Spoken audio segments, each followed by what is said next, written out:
The latest. Thank you for your love and support. I appreciate you all. One French man openly told us that their main reason is to keep African poor.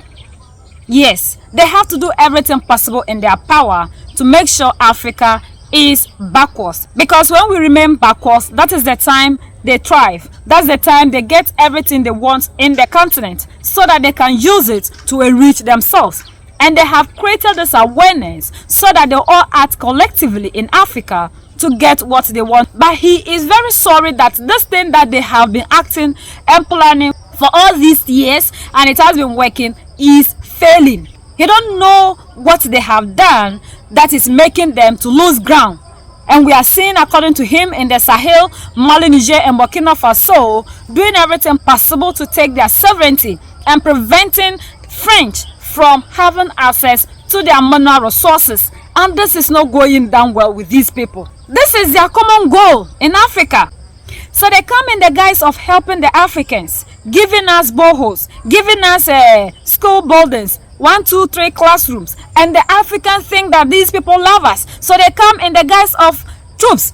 Like we've seen happening in the Sahel, that they bring their troops in the name of helping us to fight terrorist activities. And in the end, we know what these people are actually doing. That this is an awareness that they've created in their people. But the African is still sleeping. As much as we are trying to create that awareness that these people are making us poor for them to become rich, some people still believe that the situation in Mali, Niger, and Burkina Faso has worsened because French, the US, and whatever troops that were there left. And that is why we are seeing this terrorist activity increasing. But we have forgotten that these people are the reason to which we are seeing these things happening, because they are also fighting, making sure that any leader that will come to set the African free is set back. What is our common destiny as Europeans is the Mediterranean and Africa, where our destiny is at stake. And so we, the French, have constantly tried to train the Europeans in this awareness of the need to act collectively in Africa and the Mediterranean. And I am absolutely sorry to see the failure of our commitments to the Sahel. And I think that in any case we will have to ask ourselves the question, because we cannot imagine having at our doors an entire continent that is plunging into the destruction of government and state apparatus, plunging into a form of civil war chaos in many countries and more countries, in difficulties that are linked to climate change, which are even more dramatic on vulnerable populations, such as African populations. In addition, a continent that is going to experience a demographic explosion like no other continent has ever experienced. And so imagine that this is happening here in the next 10 to 20 years, and that it will have no consequences on Europe, because we live in a kind of bubble protected by I don't know what else. It is simply unconscious. And so I think that this common interest should one day make Europe decide to act as a political entity that will defend its own interests, including by means of the commitment of its armies. The withdrawal of the Sahel was difficult to accept for all those who were involved. I am the first to have a lot of trouble swallowing that. It is a French, European, and African failure, which mainly stems from what we have not understood, which is that the action should be a global action. The restoration of the state, the return of the administrations, the return of development. And if we cannot do all this simultaneously and in a coordinated way, we will fail. That's what happened. What I have trouble swallowing is when I am told that it is the failure of a military operation. The reality is that it is not the failure of a military operation. The military operation was a dimension. I am convinced that in a few years, I don't know if it is 10 years or less or more, we will have the obligation to return and help these African countries. It is not China, Russia, and Wagner who will bring sustainable solutions to the very great difficulties that these African countries and their populations know. Has been fundamental to the global prosperity of the advanced countries. Okay? And Africa had a role to play. It has a role as a raw material producer. We will not allow sub-Saharan Africa to escape that. Okay, we do everything to keep sub-Saharan Africa where it is, also impoverished. It's absolutely vital for the prosperity of everyone else. So let's get clear about that.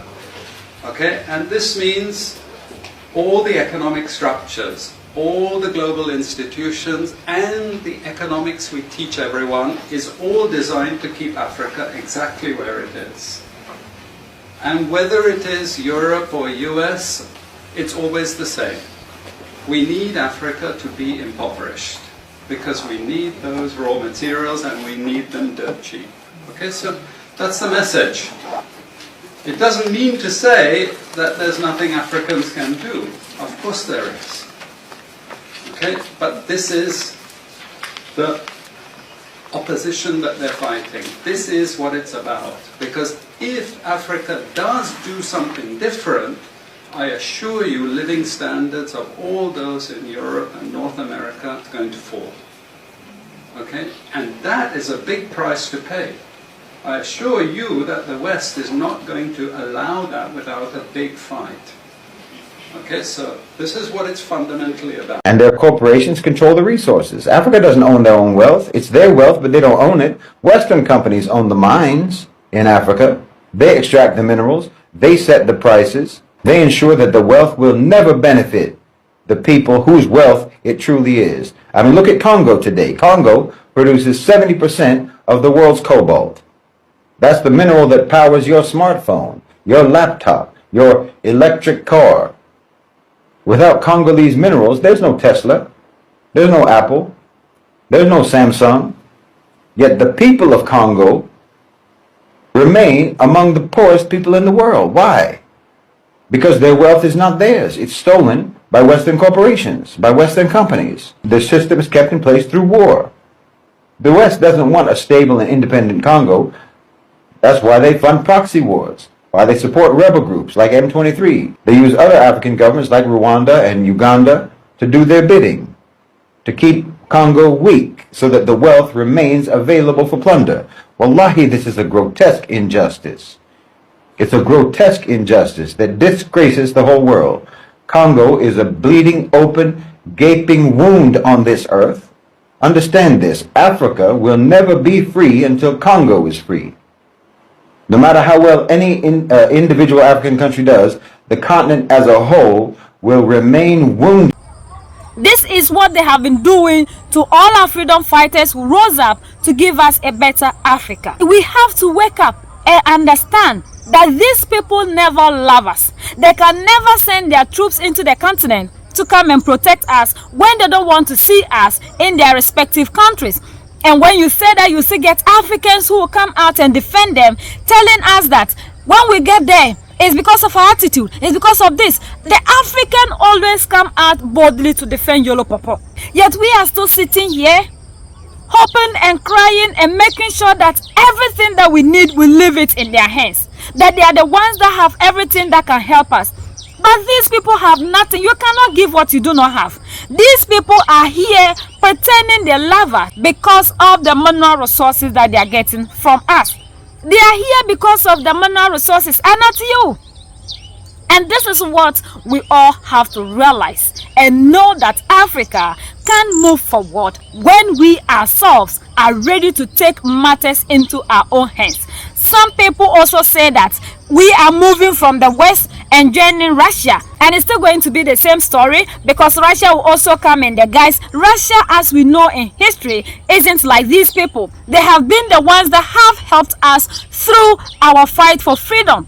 If Russia was like them, Russia wouldn't be training us. Look at the form of education these people gave to us.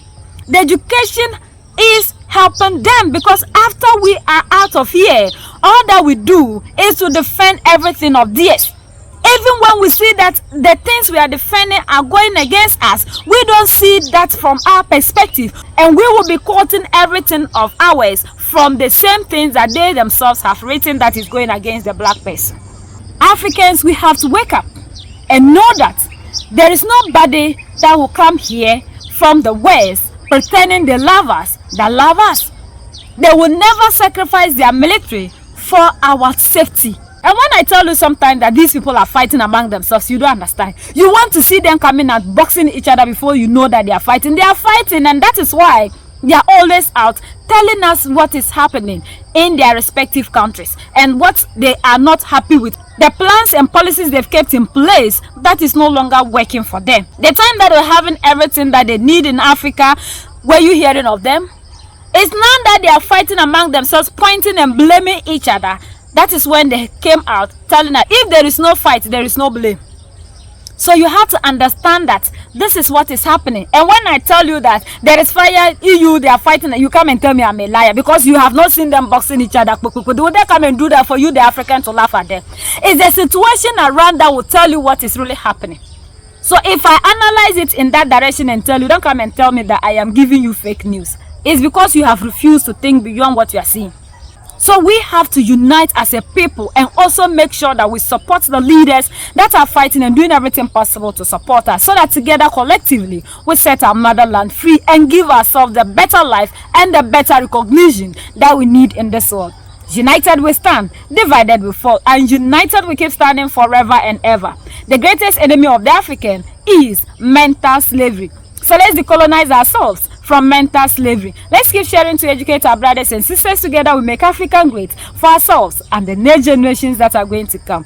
So that's the latest around the world. In France,